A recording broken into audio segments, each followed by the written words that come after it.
The words hit me like a freight train on what should have been the happiest day of my daughter's life.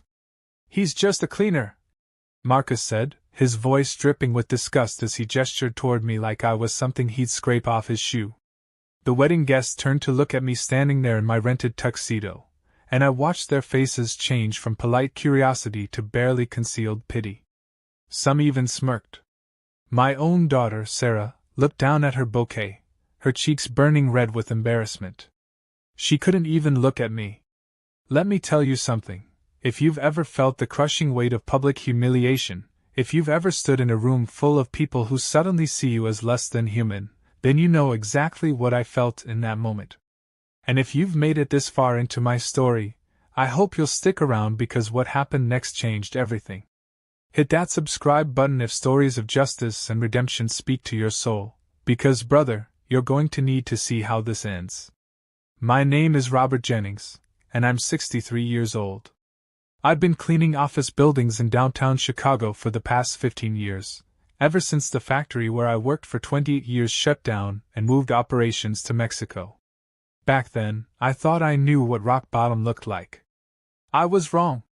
Rock bottom was standing in the ballroom of the Palmer House Hotel, watching my only child's new husband explain to 300 wedding guests why her father was an embarrassment to their new family. The thing about being a cleaner is that you become invisible. People see you, but they don't really see you. Your background noise, like the hum of air conditioning or the distant sound of traffic. You push your cart down office hallways at night, emptying trash cans and wiping down surfaces, and the few people still working late treat you like furniture. Some are polite enough to nod. Most pretend you don't exist. But Marcus didn't just pretend I didn't exist. He made sure everyone knew I existed, but only as something to be ashamed of. I remember the exact moment it happened. Sarah and Marcus had just finished their first dance, and the reception was in full swing. I was standing near the edge of the dance floor, nursing a beer and watching my little girl laugh and spin in her white dress. She looked so beautiful, so radiant, so happy. For a moment, I forgot about the uncomfortable tuxedo rental, forgot about the way Marcus's family had barely acknowledged me during the ceremony, forgot about the fact that I was paying for half of this wedding with money I'd scraped together working double shifts for the past 2 years.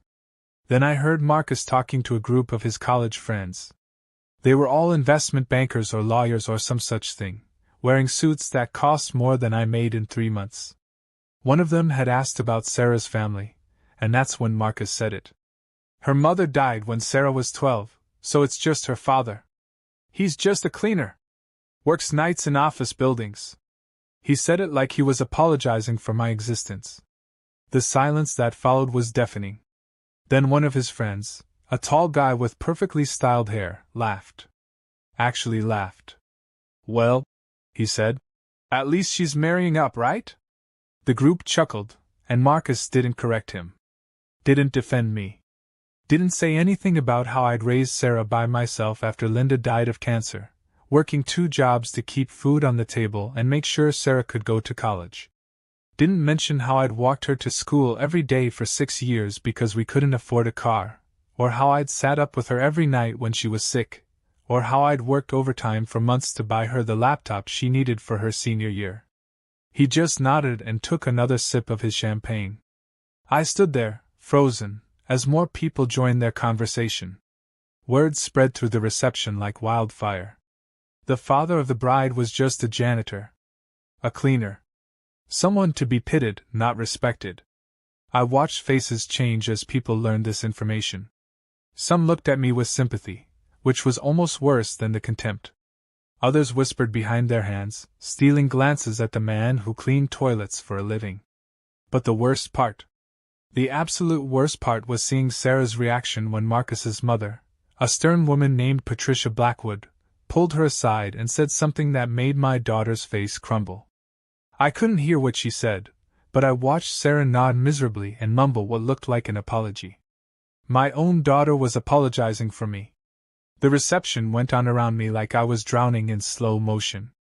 People danced and laughed and celebrated while I stood there feeling smaller and smaller with each passing minute. I wanted to leave, but this was Sarah's day. I'd already mortified her enough just by existing. I made it through the toasts, though Marcus notably failed to mention me in his speech about Sarah's family.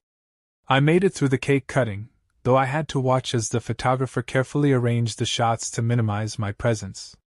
I even made it through the bouquet toss, though I noticed several of Marcus's unmarried female cousins stepped aside when Sarah threw the flowers in my direction. The final blow came at the end of the night.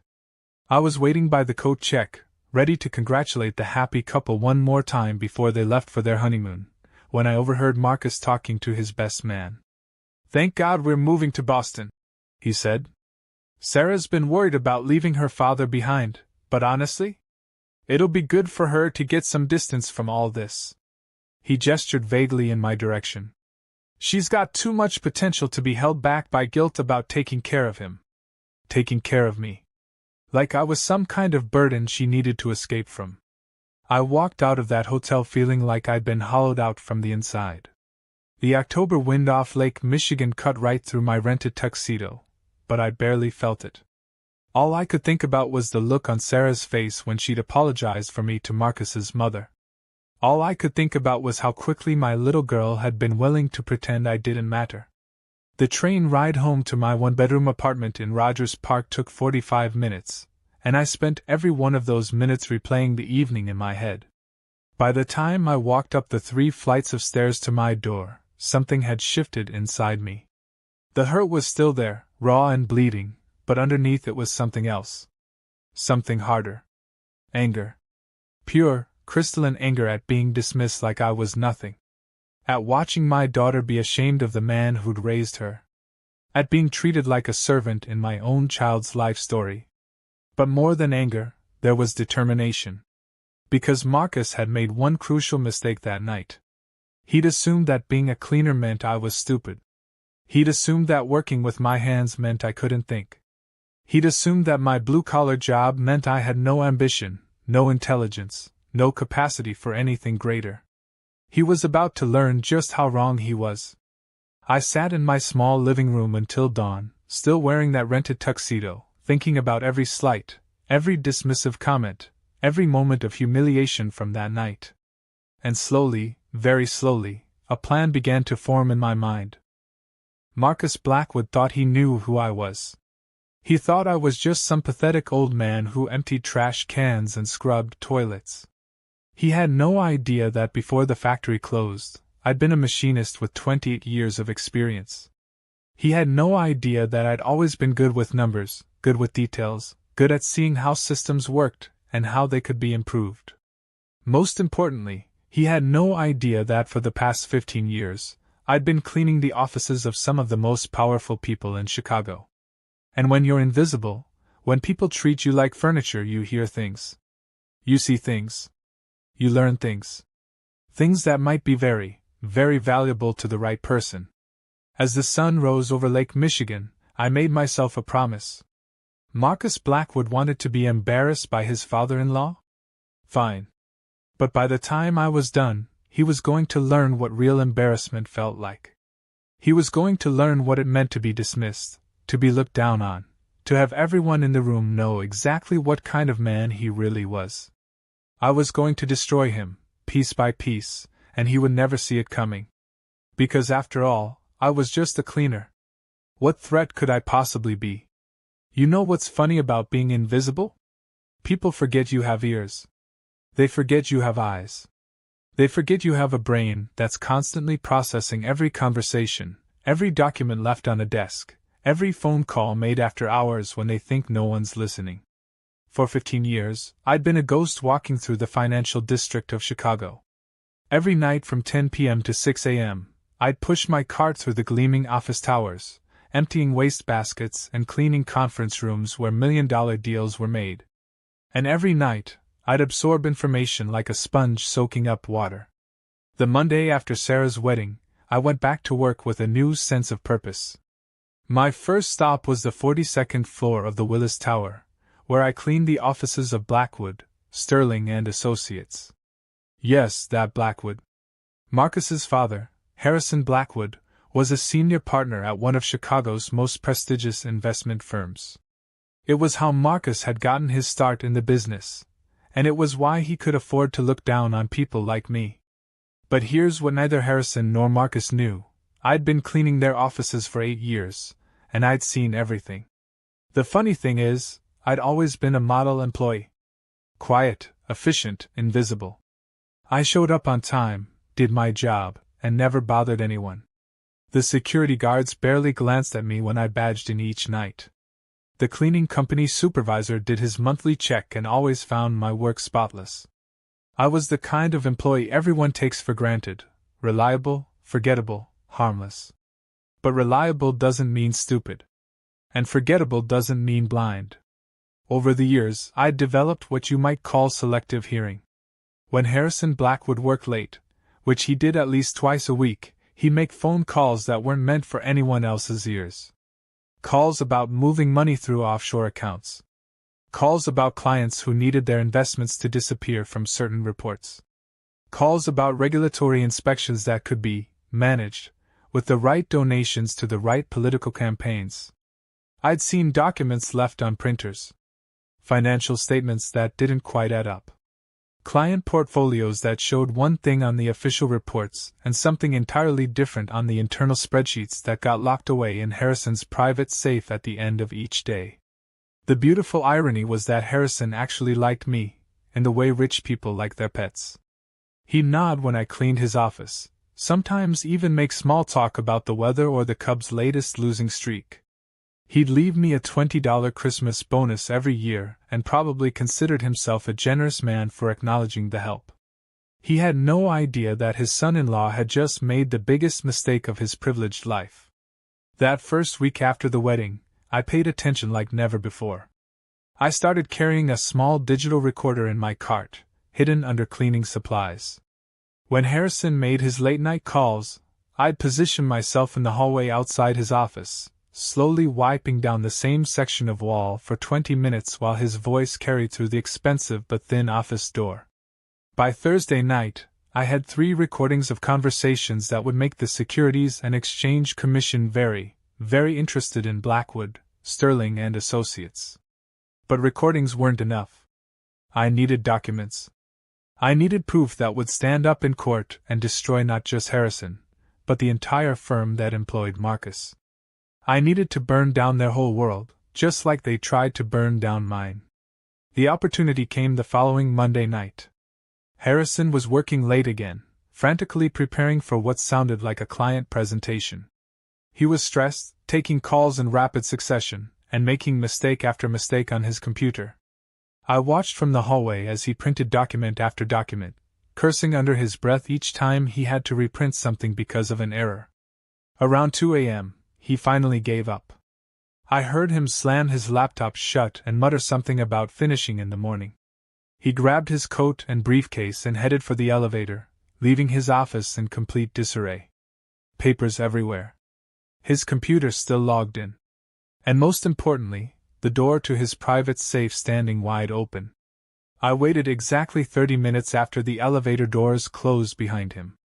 Then I made my move. You have to understand, I wasn't just some random janitor stumbling into corporate secrets. Before the factory closed, I'd been a machinist for nearly 3 decades. I understood numbers, measurements, specifications. I could read technical documents and spot inconsistencies in data. More than that, I'd spent years watching these people work, learning their systems, understanding how their business operated. I knew which documents were important and which were just fluff. The safe contained exactly what I'd hoped to find, the real client files. Not the sanitized versions that went to the regulatory agencies, but the actual records showing how client money was being moved, invested, and in some cases stolen. There were offshore account numbers, falsified transaction records, and correspondence with banks in countries that didn't ask too many questions about where money came from. I spent 4 hours photographing every single document with a small digital camera I'd bought for this exact purpose. Page after page of evidence that Blackwood, Sterling and Associates was running what amounted to a money laundering operation disguised as an investment firm. Harrison Blackwood wasn't just bending the rules, he was shattering them into a million pieces. And Marcus? Sweet, arrogant Marcus was right in the middle of it all. His signature was on dozens of documents, authorizing transfers that skirted federal banking regulations. He was listed as the primary contact for several clients whose investments showed impossible returns. He was actively participating in a scheme that was defrauding investors out of millions of dollars. By 6 a.m., I had enough evidence to bring down the entire firm. But I wasn't ready to act yet. Because bringing down the firm would be satisfying, but it wouldn't be personal. It wouldn't make Marcus feel the same humiliation, the same sense of helplessness that I'd felt at Sarah's wedding. For that, I needed to be more creative. I started making copies of everything. Not just photographs, but actual photocopies that I could mail anonymously to regulatory agencies when the time was right. I figured out the passwords for several computers by watching people type them in over the course of months. I learned which employees came in early and which ones stayed late, mapping out the perfect times to access different offices undetected. Most importantly, I started learning about Marcus's personal finances. It turns out that when you're laundering money for wealthy clients, it's very tempting to skim a little off the top for yourself. Marcus had been doing exactly that, funneling money into personal investment accounts that weren't declared on his tax returns.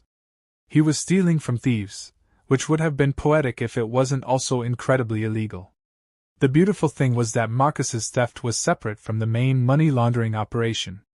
While Harrison and the other partners might be able to claim ignorance about some aspects of the firm's illegal activities, Marcus's personal embezzlement was all his own. When the authorities came calling, he wouldn't be able to hide behind his father-in-law or claim he was just following orders. He'd be completely, utterly exposed. But I still wasn't ready to pull the trigger. Because I'd realized something important. Revenge served cold isn't just more satisfying, it's more devastating. If I acted too quickly, Marcus might be able to claim he was a young employee who got in over his head, that he was manipulated by more experienced criminals. He might get a slap on the wrist and a chance to rebuild his life somewhere else. I didn't want him to get a second chance. I wanted him to lose everything, just like he tried to make me feel like nothing. So I waited. And while I waited, I gathered more evidence. I learned about the firm's biggest clients, their most vulnerable investments, their most illegal schemes. I discovered which regulatory agencies were already suspicious and which ones had been paid to look the other way. I mapped out the entire criminal enterprise piece by piece, until I understood it better than anyone except maybe Harrison himself. And through it all, I remained invisible. The quiet janitor who emptied trash cans and minded his own business. The harmless old man who posed no threat to anyone. Marcus passed me in the hallway twice during those weeks of investigation. Both times, he looked right through me like I wasn't even there. He was probably thinking about his new wife, his bright future, his rise up the corporate ladder built on stolen money and family connections. He had no idea that his future was about to disappear completely. Because I'd learned something important during those long nights of gathering evidence, Marcus hadn't just insulted me at Sarah's wedding. He'd underestimated me. And in the world of high-stakes financial crime, underestimating your opponent is a fatal mistake. The hunter had become the hunted, and the prey had no idea he was already in the trap. 3 months after Sarah's wedding, I had enough evidence to send half of Chicago's financial district to federal prison. But evidence was just the beginning. What I needed was strategy, timing, and most importantly, a way to make sure Marcus's downfall was as public and humiliating as my moment of shame had been. That's when I remembered Detective Janet Rodriguez. I'd met Janet 15 years earlier, back when she was still in uniform and I was dealing with the aftermath of Linda's death. Sarah had been acting out, staying out late, skipping school, running with a rough crowd. One night, Janet had brought her home after catching her spray painting an abandoned building with some local troublemakers. Instead of arresting Sarah or lecturing me about my parenting, Janet sat in my kitchen drinking instant coffee and talking to my angry, grieving daughter like she was a human being who deserved respect. She came by 3 more times over the next month, not as a cop, but as someone who understood what it was like to lose a parent too young. Janet had lost her father when she was Sarah's age, and she knew how that kind of pain could twist a kid's judgment. Sarah straightened out after those conversations. Started going to school again, stopped running with the wrong crowd, began focusing on her future instead of her anger. I tried to thank Janet, but she'd brushed it off. Just doing my job, she'd said, but we both knew it was more than that. Now Janet was Detective Rodriguez, working financial crimes for the Chicago PD. And I was about to give her the case of her career. The trick was approaching her without looking suspicious. I couldn't just walk into the police station with boxes of evidence and claim I'd stumbled across the biggest financial fraud in Chicago's recent history. That would raise too many questions about how a night janitor had gained access to confidential documents. Instead, I decided to play the concerned citizen. I called the police department's tip line on a Tuesday morning, using a burner phone I'd bought with cash. I told them I'd witnessed suspicious activity at my workplace, people working unusual hours, documents being shredded in the middle of the night, conversations about moving money offshore. I said I was worried something illegal was happening, but I was scared to come forward because I might lose my job. 2 days later, Janet called me back. Her voice was professional but warm, the same tone I remembered from 15 years ago. She wanted to meet somewhere private to discuss what I'd seen. We met at a diner in Lincoln Park on Thursday evening. Janet looked older, more worn down than I remembered, but her eyes still had that sharp intelligence that had impressed me all those years ago. She was in her late 40s now, with gray streaking through her black hair and lines around her eyes that spoke of long hours and difficult cases. "Mr. Jennings," she said, sliding into the booth across from me. "I have to admit, I was surprised to get your call. How have you been? How's Sarah?" "Sarah's good," I said, which was true enough. My daughter was on her honeymoon in Europe, posting happy pictures on Facebook while her new husband's criminal empire crumbled beneath his feet. "She got married a few months ago." "That's wonderful.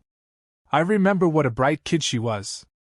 Janet opened a small notebook and clicked her pen.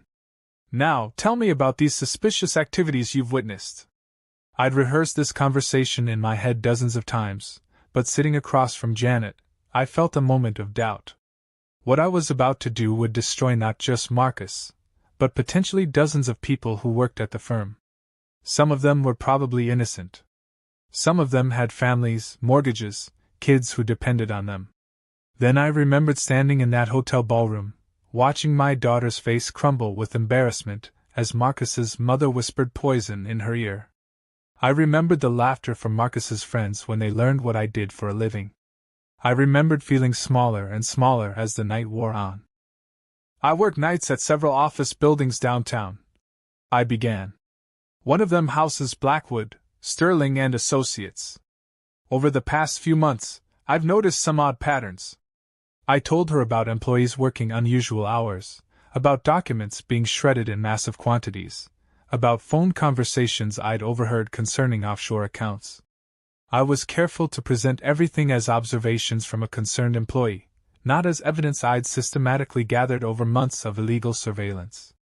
Janet took notes throughout my story, asking pointed questions that told me she knew more about financial crimes than most cops. When I finished, she closed her notebook and studied my face.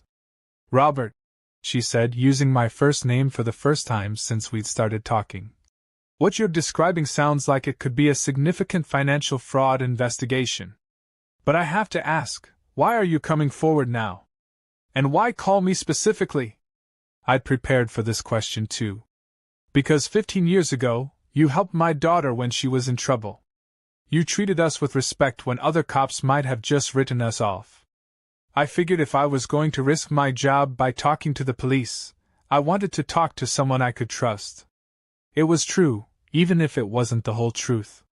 Janet nodded slowly. "I appreciate your confidence in me. But I need you to understand that if we open an investigation based on your information, there's a good chance your involvement will become known. Are you prepared for that?" Was I prepared to have Marcus know that his "just a cleaner" father-in-law had been the one to bring him down? That the invisible man he dismissed so casually had destroyed his entire world? "Yes," I said. "I'm prepared." The investigation moved faster than I'd expected. Within 2 weeks, Janet had secured warrants to examine the firm's financial records. Within a month, federal agents were raiding offices and seizing computers. Within 6 weeks, Harrison Blackwood and 3 other senior partners had been arrested. Marcus, however, remained free. His personal embezzlement scheme was more carefully hidden than the firm's main illegal activities, and the authorities were building their case slowly, making sure they had enough evidence to guarantee a conviction. Which was perfect, because I wasn't ready for him to be arrested yet. I wanted him to sweat first. I wanted him to watch his world collapse piece by piece while he wondered if he was next. The media coverage was everything I'd hoped for and more. Chicago investment firm raided in multi-million-dollar fraud investigation. Prominent family's financial empire under federal investigation. Blackwood associates accused of money laundering scheme. Every day brought new revelations, new arrests, new details about the scope of the criminal enterprise. The Chicago Tribune ran a series of articles detailing how wealthy clients had been defrauded of millions. The Sun-Times published leaked documents showing the firm's connections to offshore banks and shell companies. Local TV news ran nightly reports about the investigation, complete with footage of FBI agents carrying boxes of evidence out of the Willis Tower. And through it all, Marcus's name kept appearing in the coverage. Not as a central figure, not yet, but as an employee of the firm, a member of the Blackwood family, someone whose future was now uncertain. I watched every news report, read every article, savored every mention of the investigation. But what I enjoyed most was tracking Marcus's social media presence as the scandal unfolded. His Facebook posts went from confident updates about work and marriage to increasingly desperate attempts to distance himself from the investigation. Shocked by recent events at my workplace. Cooperating fully with authorities. Looking forward to clearing my name and moving forward. His LinkedIn profile, which had previously highlighted his connection to the prestigious Blackwood firm, was quietly updated to emphasize his individual achievements rather than his family ties. Most tellingly, his Twitter account went completely silent for 2 weeks, then returned with a flurry of posts about due process, and media witch hunts, and presumption of innocence. But my favorite moment came when I saw him at the grocery store near my apartment. He was buying coffee and looking like he hadn't slept in days. His expensive suit was wrinkled, his perfectly styled hair was messy, and his hands shook slightly as he counted out bills to pay for his purchase. He didn't see me, of course. I was still invisible to him, even as his world crumbled around him. Just another working-class guy buying groceries, not worth a second glance. But I saw him. I saw the fear in his eyes, the way he kept checking his phone for news updates, the paranoid glances he threw over his shoulder, as if he expected federal agents to appear at any moment. It was exactly how I'd felt at Sarah's wedding, exposed, vulnerable, waiting for the next humiliation to land. Except Marcus's humiliation was just beginning. Because while the authorities were building their case against him for embezzlement, I was preparing the final phase of my revenge. The phase that would ensure his downfall wasn't just criminal, but personal. The phase that would guarantee everyone who mattered to him would know exactly what kind of man he really was. The phase that would make Sarah see her husband for who he truly was. Sarah called me on a rainy Thursday evening in late November, 6 months after her wedding and 3 months into the FBI investigation that was slowly destroying her husband's world. Her voice was small, uncertain, the same tone she'd used as a 12-year-old when she was trying to work up the courage to ask me something difficult. "Dad?" she said. "Can we talk?" I was sitting in my small living room, eating dinner in front of the television, while the local news ran yet another story about the Blackwood investigation. The reporter was standing outside the federal courthouse, explaining how 3 more employees of the firm had been arrested that morning. Marcus's name wasn't mentioned, but his photo flashed on screen as part of a graphic showing persons of interest in the ongoing investigation. "Of course, sweetheart," I said, muting the TV. "What's on your mind?" There was a long pause, filled with the sound of her breathing and what might have been quiet crying. "It's about Marcus. About his work. About everything that's happening." For a moment, I felt a stab of something that might have been guilt. My daughter was hurting, caught up in the consequences of my methodical destruction of her husband's life. But then I remembered her face at the wedding reception, the way she'd looked down at her flowers when Marcus announced to the world that I was just a cleaner. The way she'd apologized to his mother for my existence. I know it must be difficult, I said carefully. What's Marcus saying about all this? That's just it, Dad. He's not saying anything. Not to me, anyway. He comes home from work, when he goes to work at all, and he just sits in his study making phone calls and staring at his computer. When I asked him what's happening, he says it's nothing I need to worry about, that it'll all blow over soon. But it wasn't going to blow over. In fact, it was about to get much, much worse. Are you worried about money? I asked. It was a reasonable question. If Marcus lost his job, or worse, went to prison, Sarah's comfortable new lifestyle would disappear overnight. It's not about money, Dad. It's about… I don't know. Something feels wrong. Marcus has been lying to me about something, I can feel it. And his family. She trailed off. What about his family? His mother keeps calling and whispering to him in the hallway where she thinks I can't hear. His father hasn't spoken to either of us since the arrest started. And Marcus just keeps saying everything is fine, but nothing feels fine. This was it. This was the moment I'd been waiting for. My daughter was starting to see cracks in the perfect life Marcus had promised her. She was beginning to understand that the man she'd married wasn't who he'd pretended to be. Sarah, I said gently, have you considered that maybe Marcus is more involved in this situation than he's telling you? What do you mean? I chose my words carefully. I mean that sometimes when people are defensive and secretive, it's because they're hiding something. And sometimes the people we love aren't always honest with us about who they really are. She was quiet for a long time. Then, Dad, can I ask you something? About the wedding? My heart clenched. What about it? I know Marcus said some things that night. About your job. About you. Her voice was barely above a whisper. I'm sorry I didn't stand up for you. I should have said something, but I was scared. Scared of what? Scared that if I defended you, his family would think I was choosing sides. Scared that they'd think I wasn't good enough for their son. Scared that Marcus would be angry with me for embarrassing him in front of his friends. The pain in her voice was real, and for a moment I almost told her everything. Almost explained that I wasn't just a simple cleaner, that I was the one feeding information to the FBI, that her husband was about to face federal charges for embezzlement and fraud.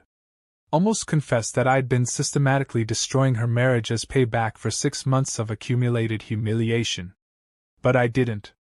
Because Sarah needed to discover the truth about Marcus on her own. She needed to see him for who he really was, not just hear it from her father who had every reason to dislike him. Sweetheart, I said instead, you never have to choose between loving your husband and respecting your father. If Marcus can't accept that your family is part of who you are, then maybe he's not the man you thought he was. We talked for another hour, and by the end of the conversation, I could hear the doubt in her voice growing stronger.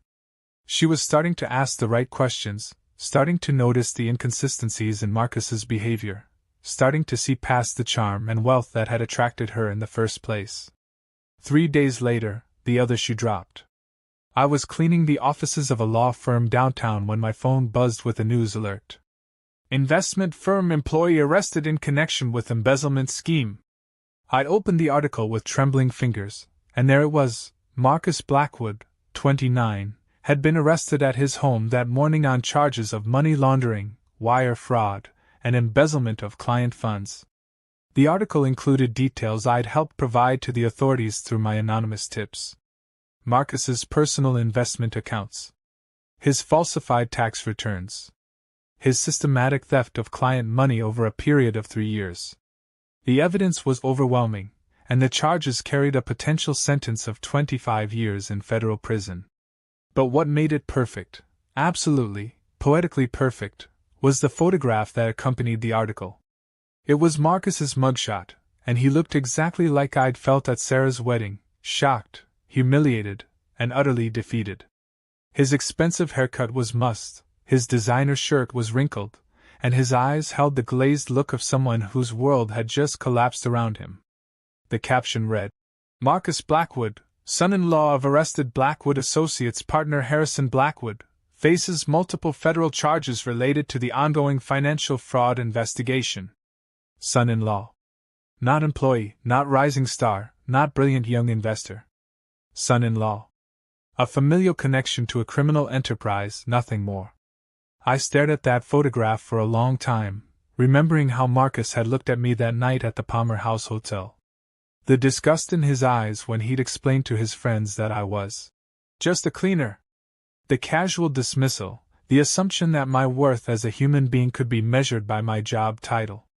Now he was just a son-in-law. Just a criminal.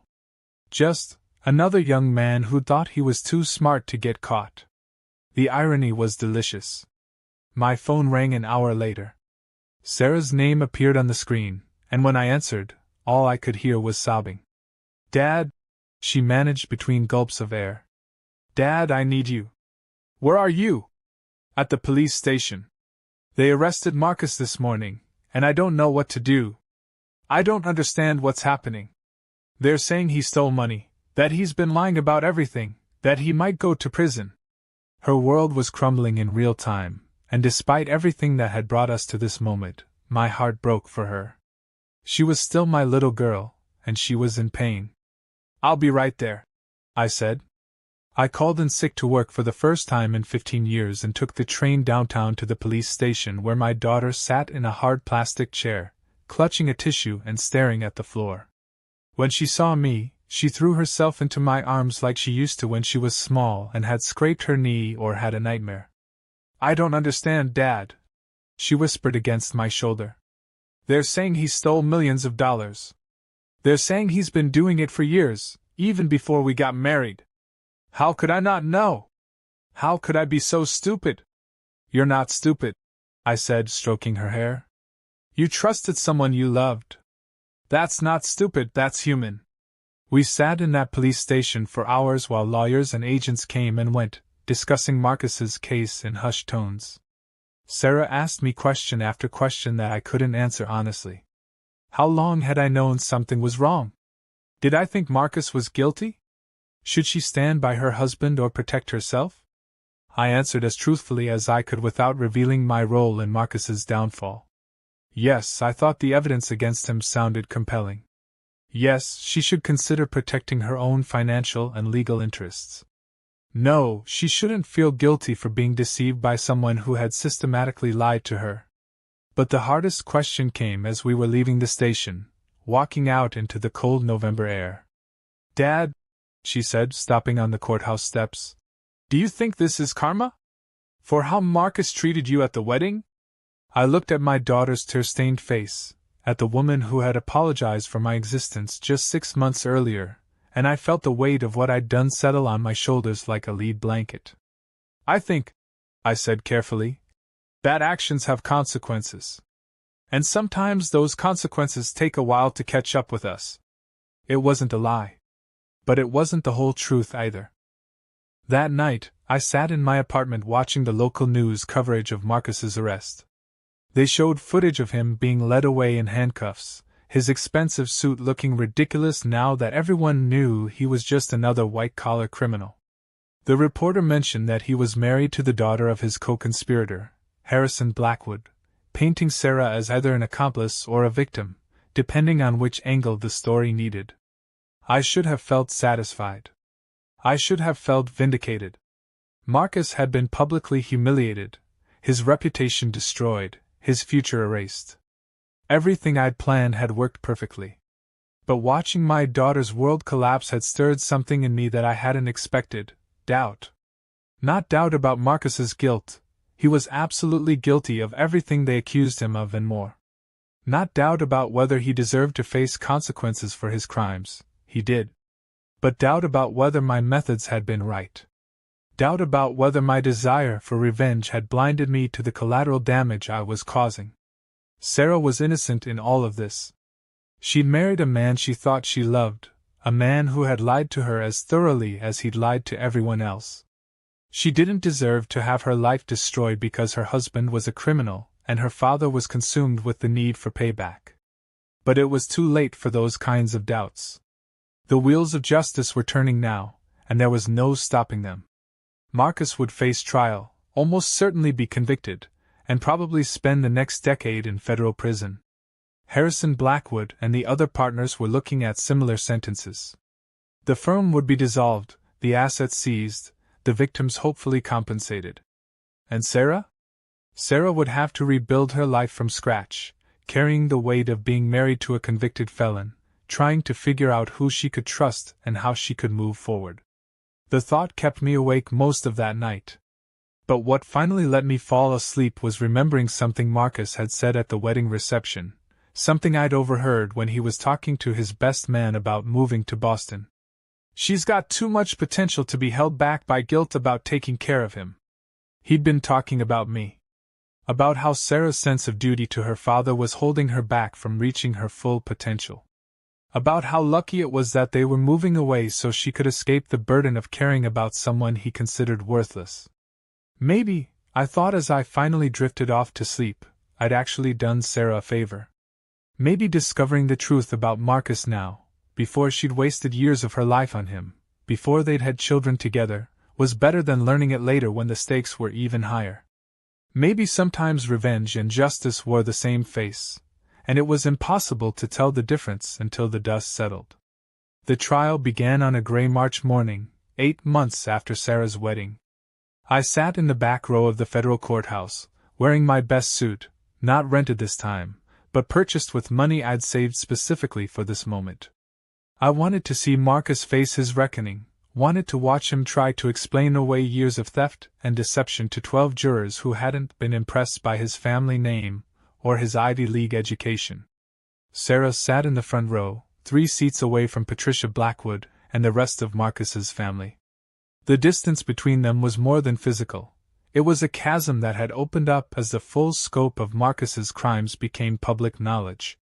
Patricia blamed Sarah for distracting her son from his responsibilities.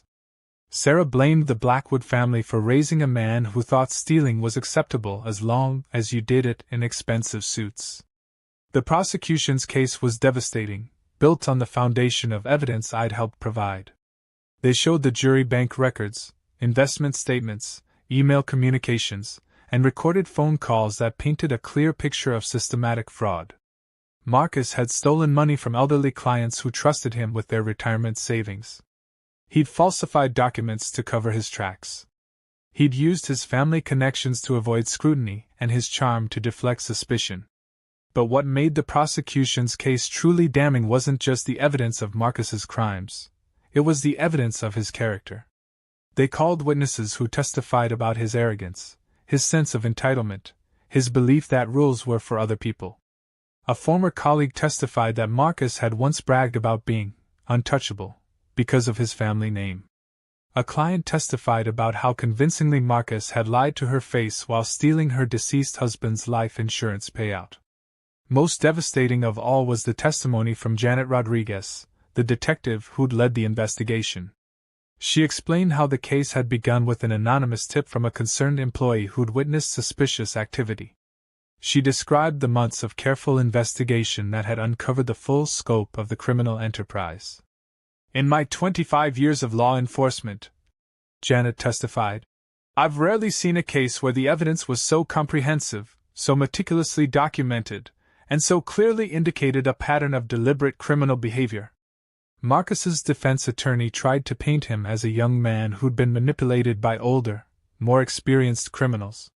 He argued that Marcus was essentially a victim of his father-in-law's influence, that he'd been pressured into participating in activities he didn't fully understand.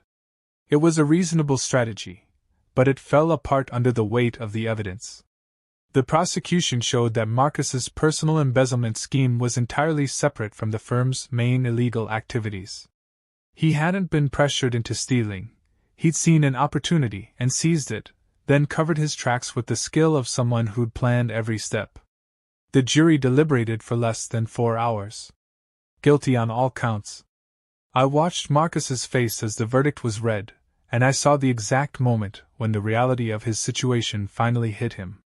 The color drained from his cheeks, his hands began to shake, and he looked around the courtroom like he was searching for someone to rescue him. His eyes found Sarah, and I saw him mouth the word, "Please," across the courtroom. But Sarah just shook her head and looked away. The sentencing hearing was scheduled for 6 weeks later, but I didn't need to wait that long to know Marcus's fate. Federal sentencing guidelines for financial crimes were strict, and with the amount of money involved, he was looking at a minimum of 15 years in prison. 15 years. He'd be 44 when he got out, assuming he served the full sentence. His marriage to Sarah would almost certainly not survive that long. His career in finance was over forever. His reputation was destroyed beyond repair. It should have been the moment of my ultimate triumph. But as I walked out of that courthouse, all I felt was empty. The revenge I dreamed about for 8 months was complete, but it tasted like ashes in my mouth. Marcus was going to prison, his family was disgraced, and their financial empire was in ruins. But Sarah was also devastated, her trust in love and marriage shattered, her future uncertain. I went home to my small apartment and sat in the dark, thinking about what I'd accomplished and what it had cost. 2 days later, Sarah called. "Dad," she said, "I need to ask you something, and I need you to be completely honest with me." My heart began to race. Had she figured out my role in Marcus's downfall? Had someone told her about the anonymous tips that started the investigation? "What is it, sweetheart?" At the trial, Detective Rodriguez mentioned that the case began with a tip from someone who worked in the building where Marcus's firm had offices. Someone who witnessed suspicious activities over a period of months. I said nothing. "Dad, you clean offices in the financial district. You work nights when people think no one is watching. And you've always been so much smarter than people give you credit for." Still, I stayed silent. "Did you know?" she asked.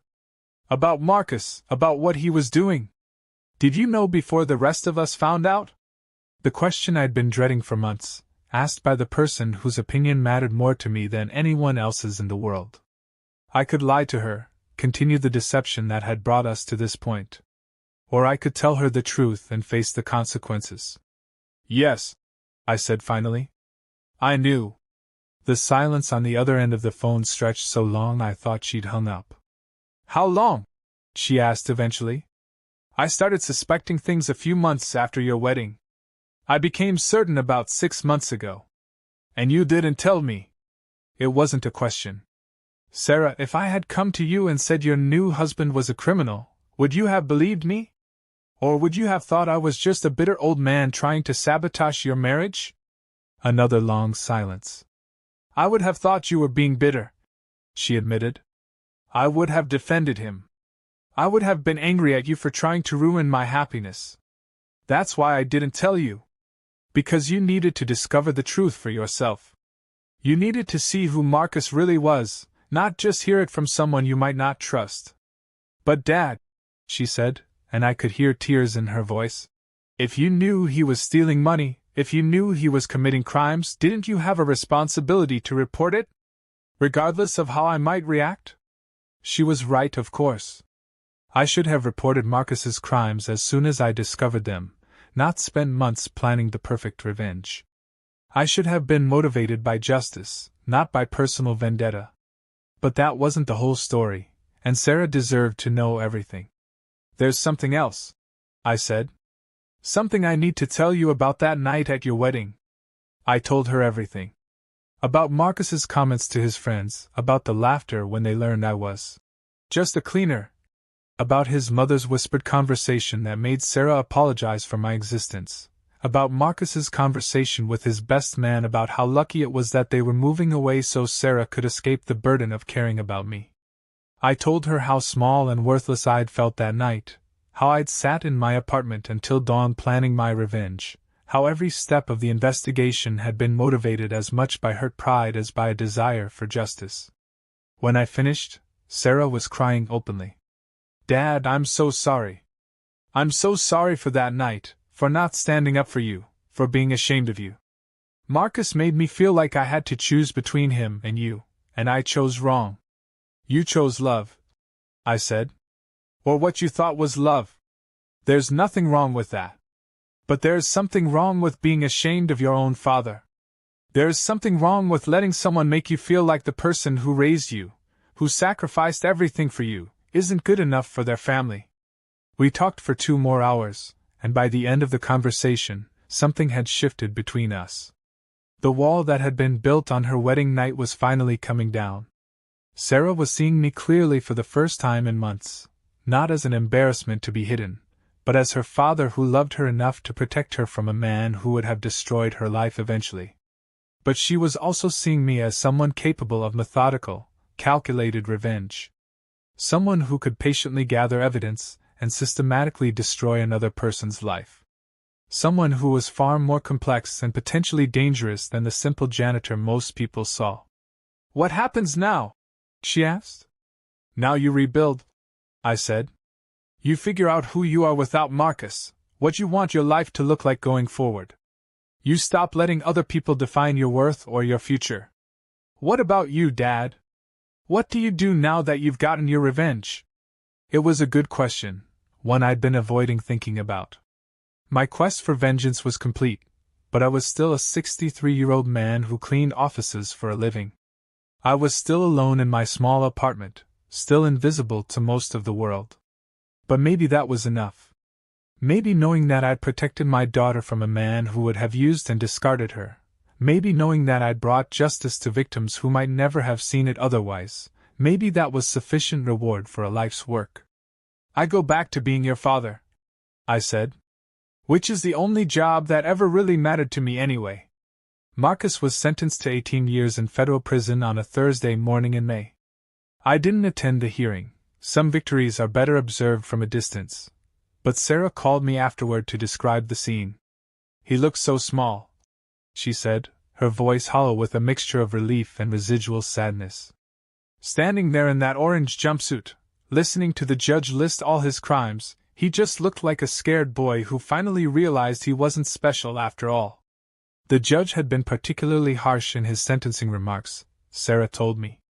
He'd described Marcus's crimes as a betrayal of trust that strikes at the heart of our financial system, and noted that the defendant's sense of entitlement and complete lack of remorse suggest a character so fundamentally flawed that only the strongest possible sentence can serve the interests of justice and deterrence. 18 years. Marcus would be 47 when he got out, assuming he served the full sentence. His youth, his family connections, his Ivy League education, none of it had protected him when the weight of evidence became overwhelming. Patricia Blackwood had tried to speak on her son's behalf during the sentencing hearing, but even she seemed to realize that her words carried little weight. Her husband was already serving his own 12-year sentence for his role in the larger conspiracy. The Blackwood name, once synonymous with financial success and social prominence in Chicago, was now permanently associated with fraud and corruption. "What about you?" I asked Sarah. "How are you holding up?" "I'm angry," she said, and there was steel in her voice that reminded me of her mother.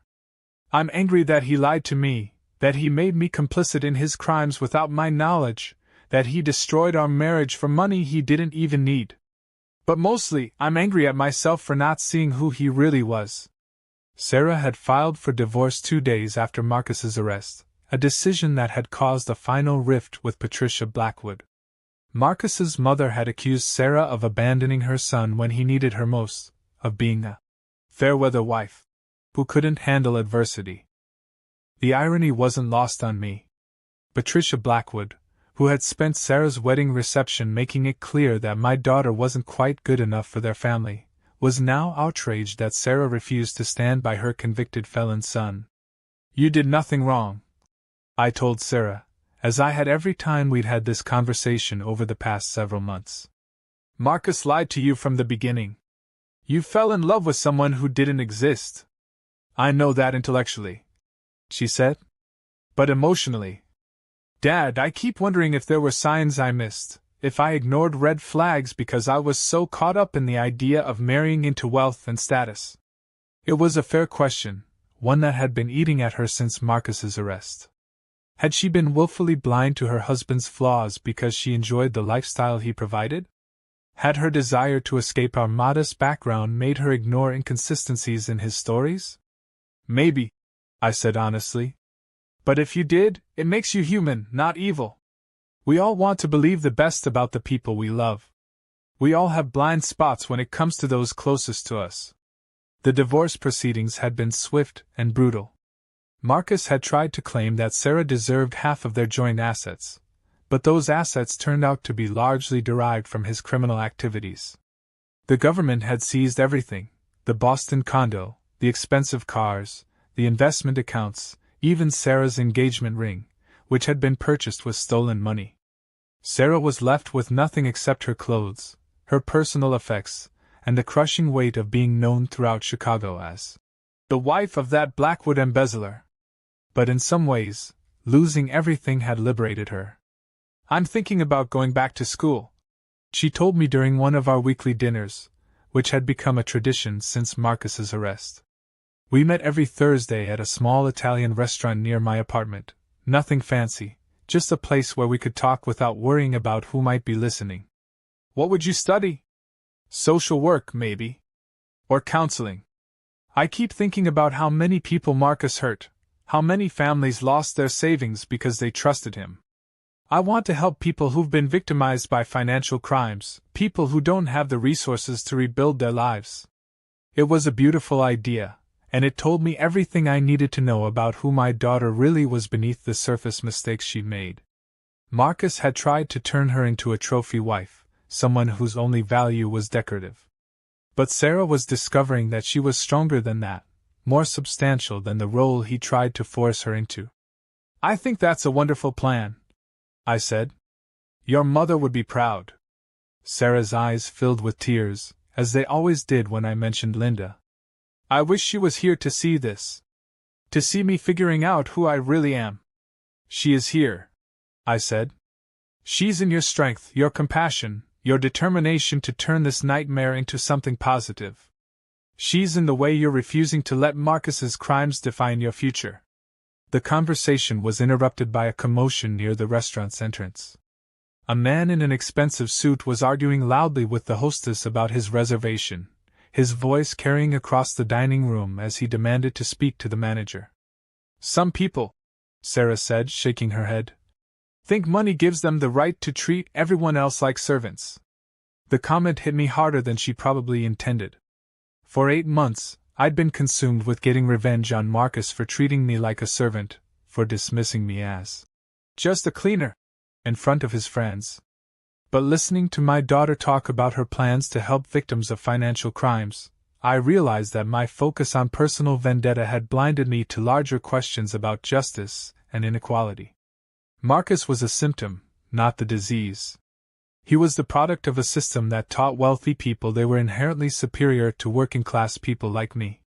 He was raised to believe that success in business justified any means, that rules were for other people, that those who cleaned up after him were somehow less deserving of respect and dignity.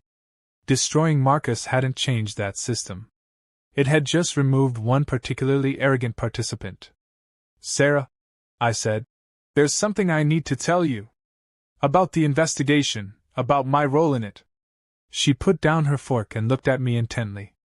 We'd talked about my knowledge of Marcus's crimes, but I'd never given her the full details of how methodically I'd gathered evidence against him. "I didn't just witness Marcus's crimes," I said. "I documented them. Systematically, over a period of months. I recorded phone conversations, photographed documents, tracked financial transactions.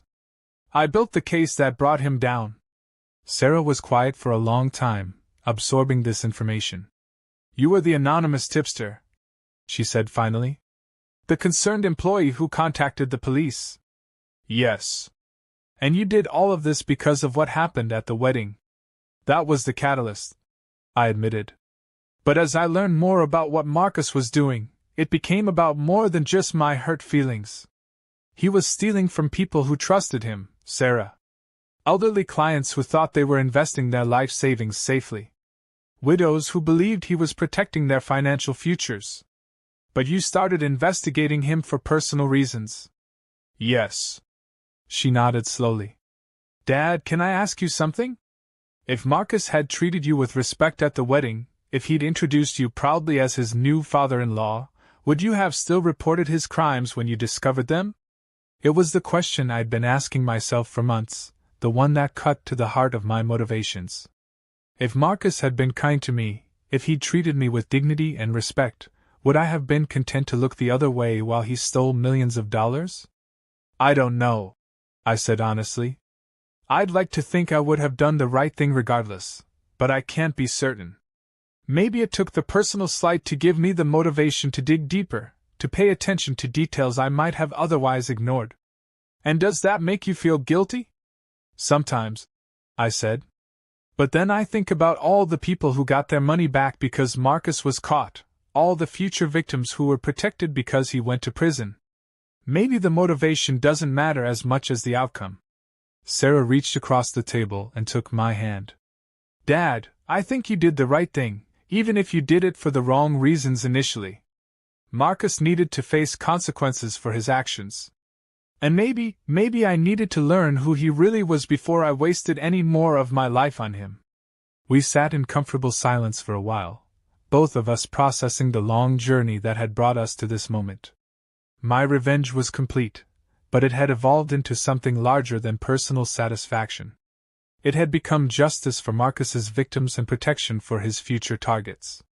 Most importantly, it had restored my relationship with my daughter and helped her discover her own strength and independence. What happens now? Sarah asked, echoing the question she'd asked months earlier.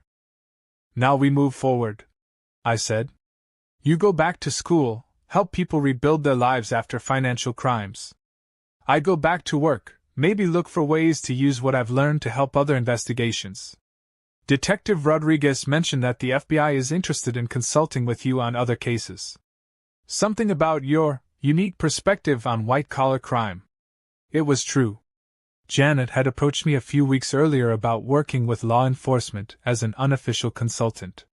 My experience observing financial crimes from the inside, combined with my detailed knowledge of how these schemes operated, made me valuable to investigators. I'm thinking about it, I said. It might be a way to turn this experience into something more positive.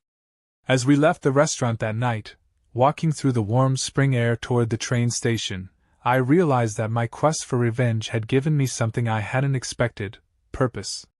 For the first time in years, I felt like I was more than just a man who cleaned other people's offices. I was someone who could make a difference, someone who could protect the vulnerable and hold the powerful accountable.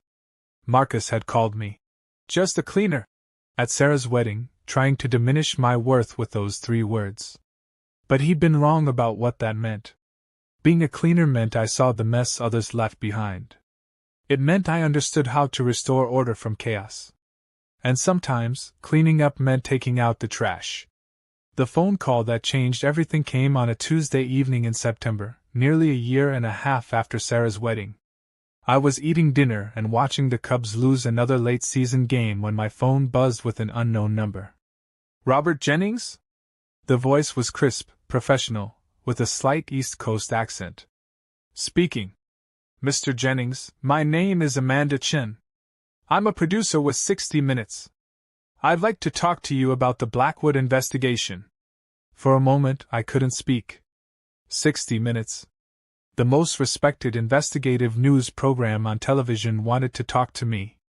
I'm sorry, I said finally, but I think you have the wrong person. I was just a witness in that case. Mr. Jennings, we know you were more than just a witness. We know you were the anonymous tipster who initiated the FBI investigation. We know you spent months gathering evidence against Marcus Blackwood and his associates. And we'd like to tell your story. My blood ran cold. How had they found out? Janet Rodriguez had assured me that my identity as the original source would remain confidential. The court record showed only that the investigation began with an anonymous tip from a concerned employee. I don't know what you're talking about, I said. Mr. Jennings, I understand your reluctance to go public. But consider this, your story isn't just about revenge or even justice. It's about how ordinary Americans can fight back against a financial system that's rigged against them. It's about how someone who's dismissed as just a cleaner can take down a corrupt investment firm and save millions of dollars for defrauded victims. She'd done her homework. She knew about Marcus's wedding comment, knew about the personal motivation that had started my investigation. How did you find out it was me? I asked. We've been investigating financial crime in Chicago for months, she said. The Blackwood case was just one part of a larger story about corruption in the investment industry. During our research, we noticed some irregularities in how the investigation began. The anonymous tip was remarkably detailed, suggesting someone with extensive inside knowledge. The timing coincided with increased scrutiny from building security on late-night activities in the financial district. And then we learned that one of the key defendants had publicly humiliated his father-in-law at a wedding just months before the investigation began. That's all circumstantial, I said, but my heart was racing. It is. But then we talked to some of your former coworkers at the cleaning company. They mentioned that you'd started working unusual hours around the time the investigation began, taking on extra shifts in buildings where you'd never worked before. They said you seemed different, more focused, like you were looking for something specific. I closed my eyes. I'd been so careful about the official evidence, so meticulous about protecting my identity from law enforcement scrutiny. But I hadn't considered that journalists might approach the story from a completely different angle. Mr. Jennings, we're going to run this story with or without your cooperation. But it would be much better, for you and for the victims Marcus Blackwood defrauded, if you told your side of it. I hung up without responding, but I knew she was right. If 60 Minutes was determined to identify me as the source of the investigation, my anonymity was already gone. The question was whether I wanted to control how my story was told or let others define it for me. I called Sarah immediately. Dad? She answered on the first ring, probably because I never called this late in the evening. We need to talk, I said. In person. Tonight. An hour later, Sarah was sitting in my living room while I explained Amanda Chen's phone call and its implications. My daughter listened without interruption, her expression growing more troubled with each detail. So everyone's going to know, she said when I finished. About the investigation, about your role in it, about Marcus and the wedding. It looks that way. And they're going to portray you as some kind of vigilante hero who brought down a corrupt investment firm. I hadn't thought about it in those terms, but she was probably right. The media loved stories about ordinary people taking on powerful institutions, especially when the ordinary person won. How do you feel about that? I asked. Sarah was quiet for a long time, staring out my window at the lights of downtown Chicago in the distance. Honestly, she said finally, I'm proud of you. Not just for bringing Marcus to justice, but for protecting all those people he was stealing from. And I'm proud that you're my father. The words hit me like a physical blow, in the best possible way. After months of wondering if my quest for revenge had damaged my relationship with my daughter irreparably, hearing her say she was proud of me felt like absolution. But I'm also scared, she continued. What happens when this story airs? What happens to your privacy, your anonymity? What happens to your job? Those were all excellent questions that I didn't have good answers for. I guess we'll find out, I said. I called Amanda Chen the next morning and agreed to cooperate with the story, with one condition: they had to include extensive coverage of Marcus's victims and the impact his crimes had on their lives. I didn't want this to be just about my personal revenge. I wanted it to be about justice for the people he'd hurt. The interview took place the following week in a hotel conference room downtown. Amanda Chen was younger than I'd expected, probably in her early 30s, with the kind of sharp intelligence that reminded me of Janet Rodriguez. She'd brought a cameraman and a sound technician, and they spent an hour setting up lights and microphones before we began. Let's start at the beginning, she said once the cameras were rolling. Tell me about your daughter's wedding. For the next 3 hours, I told the story I've been telling you. The humiliation at the wedding reception, the slow burn of anger that motivated my investigation, the months of gathering evidence, the satisfaction of watching Marcus's world collapse. But I also talked about the victims. The elderly woman who lost her late husband's insurance money, the young couple who saw their children's college funds disappear, the retiree who had to go back to work at 70 because Marcus had stolen his pension investments. Some people might say what you did was vigilante justice, Amanda said toward the end of the interview. That you had personal motivations that compromised the integrity of the investigation. They might be right, I said. But Marcus Blackwood was stealing millions of dollars from people who trusted him. If my personal grudge was what it took to stop him, then I'm glad I had a personal grudge. Do you have any regrets about how this all played out? It was a question I'd been asking myself for months. I regret that my daughter got hurt in the process, I said. I regret that it took public humiliation to motivate me to do the right thing.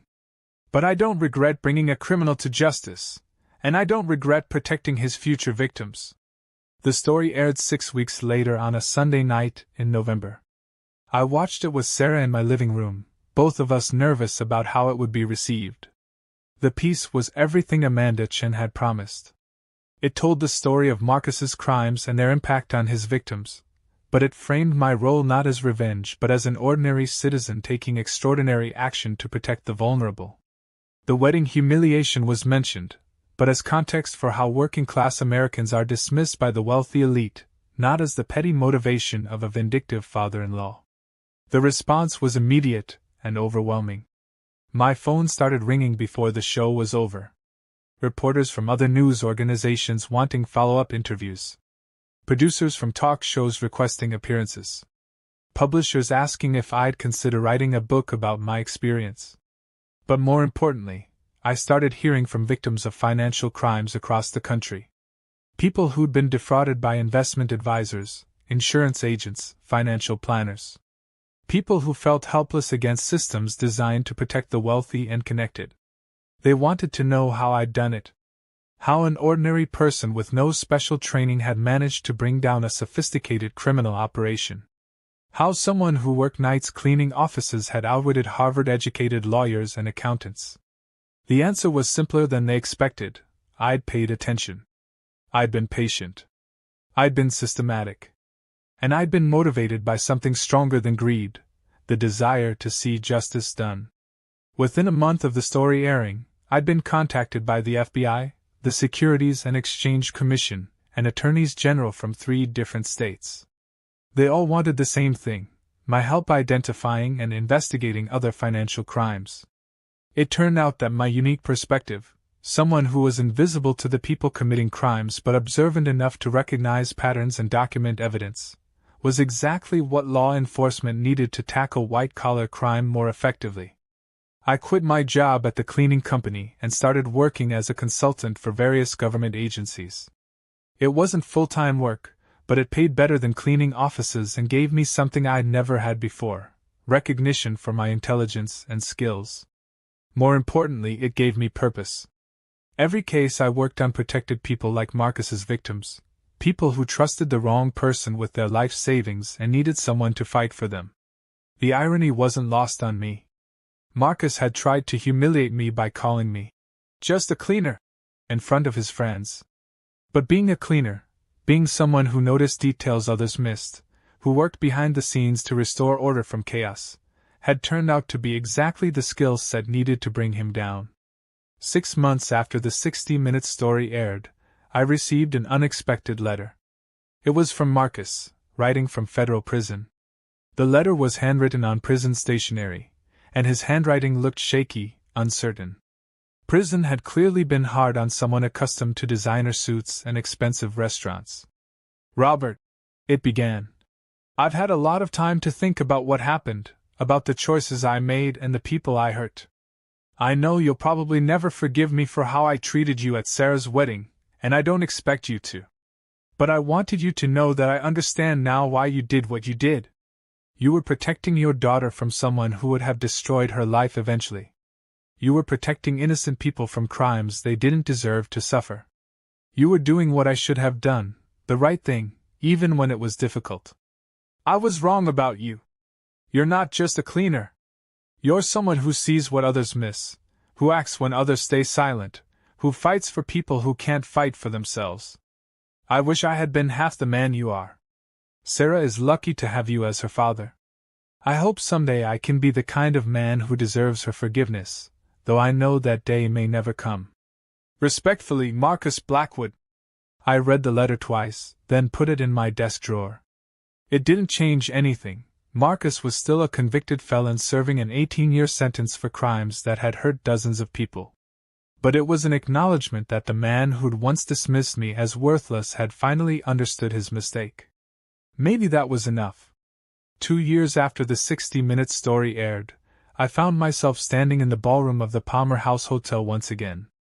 But this time, I wasn't the embarrassed father of the bride trying to hide in the corner. This time, I was the guest of honor at a ceremony recognizing victims' rights advocates and whistleblowers. The Chicago Bar Association was presenting me with their annual Justice Award for my role in exposing financial crimes and helping law enforcement develop new methods for investigating white-collar criminals. The irony of receiving this honor in the same hotel where Marcus had humiliated me wasn't lost on anyone who knew the full story. Sarah sat at the head table, radiant in a blue dress that reminded me of the one her mother had worn to our own wedding 35 years earlier. She'd graduated from Northwestern's social work program the previous spring and was now working for a nonprofit organization that helped victims of financial fraud rebuild their lives. Her own experience with Marcus's crimes had given her unique insight into the trauma and confusion victims experienced, and she'd become one of the most effective advocates in Chicago. "Ladies and gentlemen," the Bar Association president said as he approached the podium, "it's my privilege to introduce tonight's honoree. Robert Jennings represents the best of American values, the belief that ordinary citizens have not just the right, but the responsibility to stand up against injustice, even when, especially when, that injustice is committed by those in positions of power and privilege." The applause was warm and genuine, nothing like the polite but dismissive clapping I'd received when Marcus had grudgingly introduced me at Sarah's wedding reception. These people knew who I was and what I'd accomplished, and they respected me for it. I walked to the podium feeling more confident than I had in years. The shy, embarrassed man who'd stood in this same ballroom watching his daughter apologize for his existence was gone, replaced by someone who understood his own worth. "Thank you for this honor," I began, looking out at an audience that included judges, lawyers, FBI agents, and victims' rights advocates. 2.5 years ago, I was just a man who cleaned office buildings for a living. I was invisible to most people, dismissed by those who bothered to notice me at all.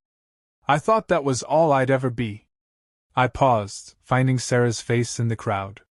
She was smiling through tears, and I could see how proud she was of the man I'd become. But I learned something important during the investigation that brought us all together tonight. There's no such thing as just anything. There's no such thing as just a cleaner or just a teacher or just a nurse. Every honest job has dignity, every honest person has worth, and every citizen has the power to make a difference when they see something wrong. The audience was completely quiet, hanging on every word. Marcus Blackwood thought he could dismiss me because I worked with my hands instead of pushing money around on computers. He thought my job made me stupid, invisible, powerless. He was wrong on all counts. My job made me observant. It gave me access to information. Most importantly, it taught me that someone has to clean up the messes that other people leave behind. I'd been giving variations of this speech for 2 years now, but tonight felt different. Tonight felt like closure. The victims of financial crimes aren't numbers on a spreadsheet. They're real people, grandparents who trusted the wrong advisor with their retirement savings, young families who believed someone would help them build a secure future, workers who thought their pensions were safe. When criminals steal from these people, someone has to stand up for them. Someone has to be willing to take risks to protect the vulnerable. I talked about the importance of whistleblower protections, about the need for better oversight of financial institutions, about the ongoing fight against white-collar crime. But mostly, I talked about the power that ordinary people have when they decide to act on their principles instead of accepting injustice as inevitable. The standing ovation lasted nearly 5 minutes. After the ceremony, during the cocktail reception, I was approached by a man I didn't recognize. He was probably in his 50s, well-dressed but not ostentatiously so, with the kind of weathered face that suggested he'd worked outdoors for most of his life. "Mr. Jennings," he said, extending his hand, "my name is Tom Patterson. I wanted to thank you. It's nice to meet you, Tom. What can I do for you?" "You already did it," he said. "3 years ago, I lost most of my retirement savings to an investment advisor who was running a Ponzi scheme. I felt stupid, ashamed, like I should have known better. But after I saw your story on television, I realized it wasn't my fault. I was the victim of a crime, not the perpetrator of my own bad luck." Stories like Tom's had become common over the past 2 years. People who'd been defrauded by financial criminals often blamed themselves for being gullible or greedy, when in reality they'd been targeted by sophisticated criminals who knew exactly how to exploit trust and hope. "What happened to the advisor who stole your money?" I asked. "He's in federal prison now, thanks partly to techniques the FBI learned from your case. And I got about 60% of my money back through the Victim Compensation Fund. It's not everything, but it's enough to retire with dignity." We talked for a few more minutes, and Tom told me about other victims who'd been helped by the new investigative methods law enforcement had developed based on my experience. It was gratifying to know that my personal quest for revenge had evolved into something that helped strangers I'd never meet. But the most meaningful conversation of the evening came when Sarah and I were finally alone, walking through the hotel lobby toward the exit. "Dad," she said, taking my arm, "do you remember what you told me the night Marcus was arrested? About going back to being my father?" "I remember. I need to tell you something. You never stopped being my father, even when I was too ashamed and confused to see it clearly. Even when I let Marcus make me feel like I had to choose between you and him, you were still the man who raised me, who taught me right from wrong, who showed me what real strength looks like." We stopped walking and faced each other in the middle of the ornate lobby where, just a few years earlier, Marcus had dismissed me as just a cleaner, in front of 300 wedding guests. "I'm sorry it took me so long to understand," she continued. "I'm sorry I let someone else define your worth, and I'm sorry I ever made you feel like you weren't enough. You've always been enough, Dad. You've always been more than enough." The tears came then, for both of us. All the hurt from that wedding night, all the months of planning revenge, all the complicated emotions of watching Marcus's world collapse while Sarah's heart broke, all of it dissolved in that moment of absolute forgiveness and understanding. "I love you, sweetheart," I said, holding my daughter close. "Everything I did because I love you." "I know," she whispered. "And I love you too." As we walked out of the Palmer House Hotel together, I reflected on how much had changed since that terrible night 2.5 years earlier. Marcus was in federal prison, his criminal empire dismantled and his victims compensated. Sarah had rebuilt her life stronger and more purposeful than before. I discovered talents and abilities I never knew I possessed, found meaningful work that used my skills to protect the vulnerable. Most importantly, my relationship with my daughter had been restored and deepened. We both learned that love isn't about pretending to be someone you're not to impress others. It's about accepting and supporting each other for who you really are. The revenge I'd planned so carefully had accomplished everything I'd hoped for and more. But it had also taught me something I hadn't expected. The most satisfying victories aren't about destroying your enemies. They're about discovering your own strength, protecting the people you love, and refusing to let anyone else define your worth. Marcus had called me just a cleaner, because he thought those words would diminish me. But I'd learned that being a cleaner, someone who notices what others miss, who restores order from chaos, who isn't afraid to do the hard work that others avoid, was actually the perfect preparation for everything that followed. I'd cleaned up Marcus's mess, protected his victims, and restored my daughter's faith in justice and family. In the end, that was more than enough. The question Amanda Chin had asked during my 60 Minutes interview echoed in my mind as Sarah and I walked into the Chicago night. "Do you have any regrets about how this all played out?" Tonight, for the first time, I could answer with complete honesty, no. No regrets at all. 5 years after that night at the Palmer House Hotel, 5 years after Marcus Blackwood dismissed me as just a cleaner, I was sitting in a conference room at FBI headquarters in Chicago, briefing a new class of financial crimes investigators on the techniques that had brought down one of the city's most sophisticated criminal operations. The agents in front of me were young, smart, and eager, representing the future of white-collar crime investigation. They'd studied the Blackwood case in training, analyzed the evidence collection methods, learned the interview techniques that had proven so effective. But they'd never heard the full story from the person who'd lived it. The most important thing to understand, I told them, is that financial criminals rely on invisibility. Not their own invisibility. They want to be seen as successful, respectable, trustworthy. They rely on the invisibility of their victims and the people who might expose them. I clicked to the next slide in my presentation, showing a photograph of Marcus in his expensive suit, taken at a charity gala just months before his arrest. Marcus Blackwood thought I was invisible because I worked as a cleaner.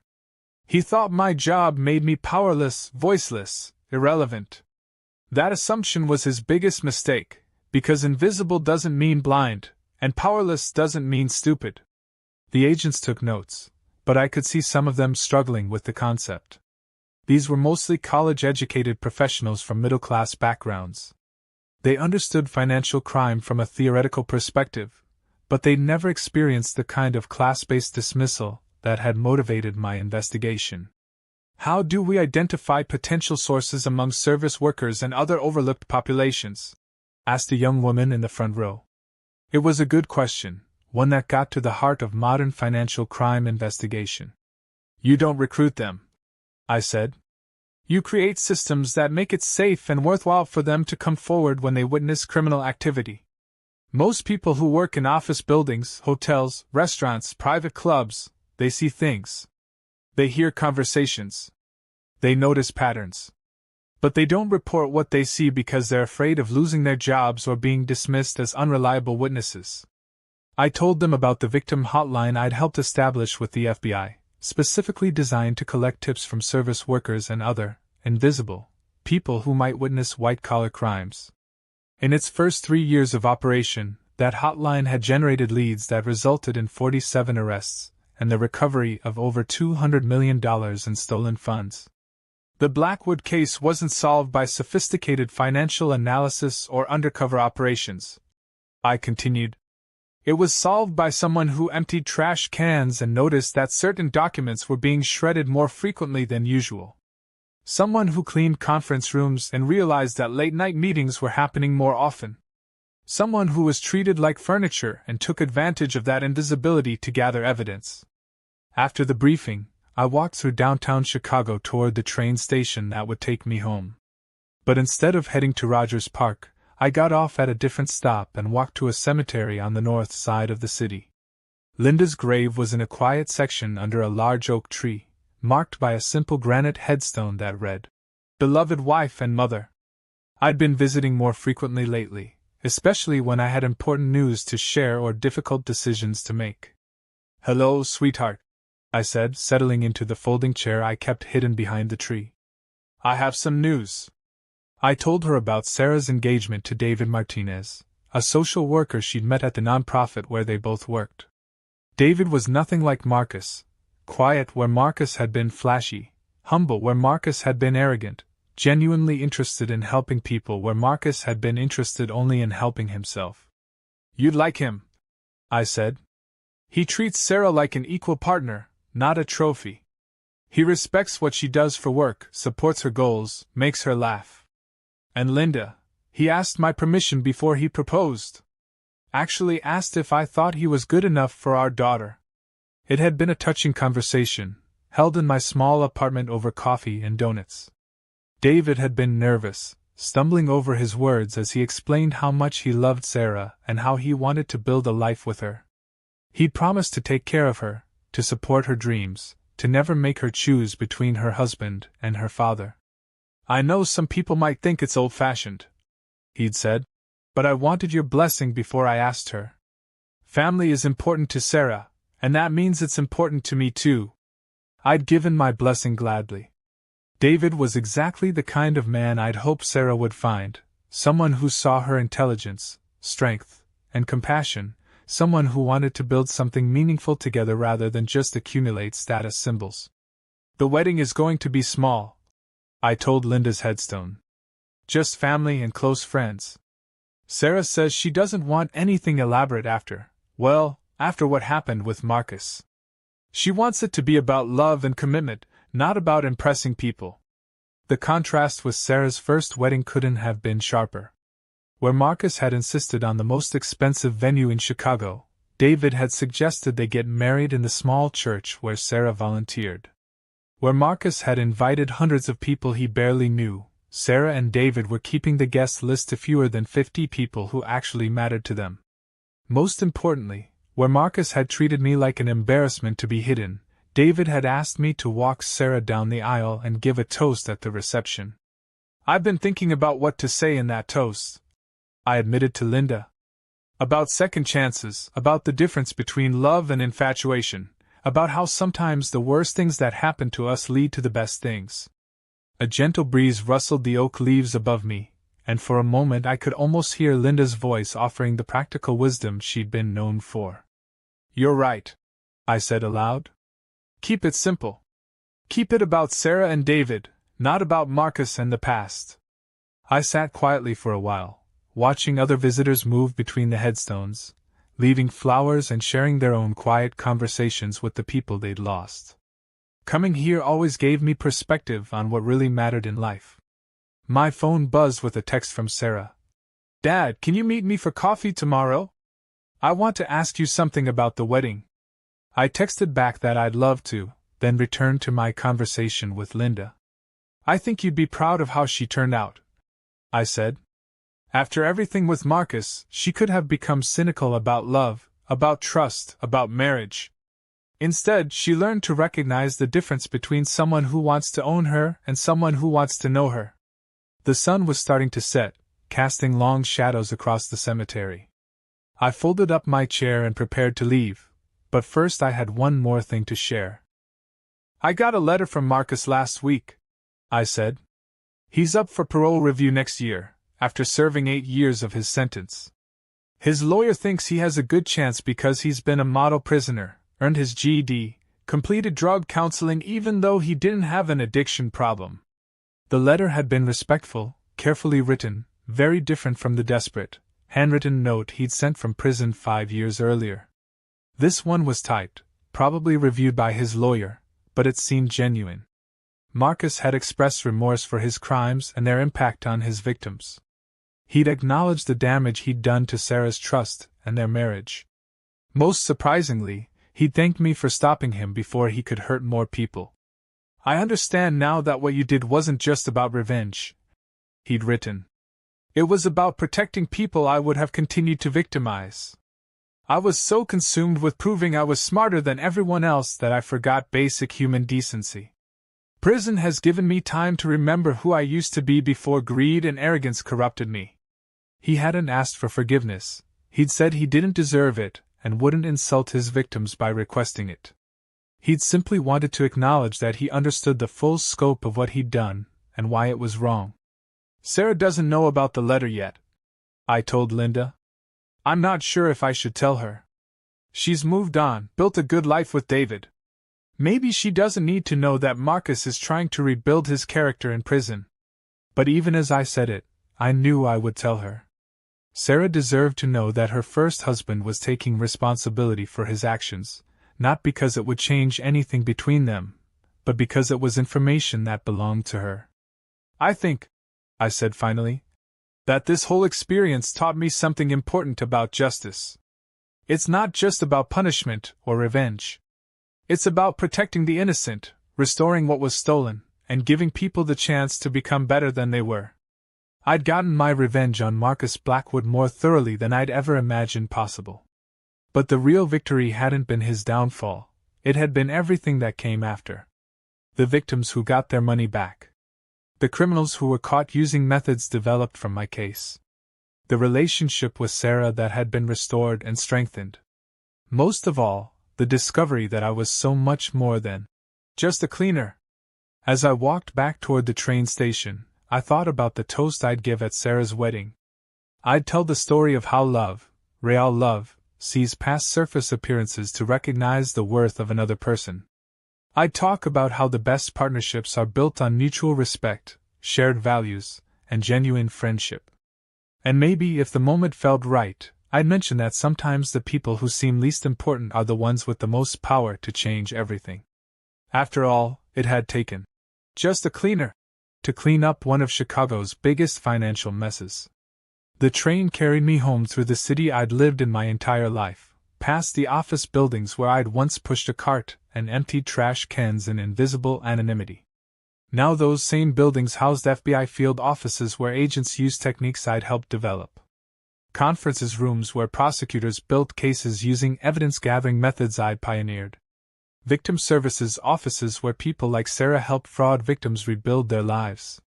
Marcus Blackwood had tried to humiliate me by reducing my worth to a job title. Instead, he'd inspired me to discover talents I never knew I possessed and find purpose I'd never imagined possible. That night, as I sat in my apartment, bigger now, in a better neighborhood, furnished with the proceeds from consulting fees and speaking engagements, I opened my laptop and began working on a book about financial crime investigation from the perspective of service workers and other overlooked populations. The working title was, "Just a Cleaner: How Ordinary People Can Expose Extraordinary Crimes." It seemed appropriate. If you've made it this far in my story, if you've followed me from that humiliating night at the Palmer House Hotel to this moment of reflection and purpose, then you understand something important about justice and revenge and the power that ordinary people possess when they decide to act. Maybe you've been dismissed by people who thought they were better than you. Maybe you've been told you're just something, just a teacher, just a nurse, just a clerk, just a driver. Maybe you've felt invisible and powerless in a world that seems designed to reward the wealthy and connected while ignoring everyone else. If so, I hope my story has shown you that just anything is more than enough when it's combined with courage, patience, and the determination to do what's right. Don't let anyone tell you that your worth is determined by your job title, or your bank account, or your social status. Don't let anyone make you feel ashamed of honest work or humble beginnings. And if you ever witness something wrong, if you see someone with power abusing people who trust them, if you notice patterns that suggest criminal activity, if you hear conversations that reveal corruption, don't assume someone else will speak up.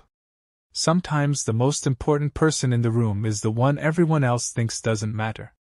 Sometimes it takes just a cleaner to clean up the mess. Thank you for listening to my story. If it moved you, if it inspired you, if it made you think differently about justice and power, and the ability of ordinary people to make extraordinary differences, please share it with others. Hit that subscribe button, leave a comment about your own experiences with workplace injustice or financial crime, and remember that your voice matters more than you know. Because in the end, we're all just people trying to do right by our families and communities. Some of us clean offices, some of us manage investments, some of us teach children, or heal the sick, or build buildings, or serve food. But we're all capable of seeing injustice and choosing to act. We're all capable of changing the world, one small act of courage at a time.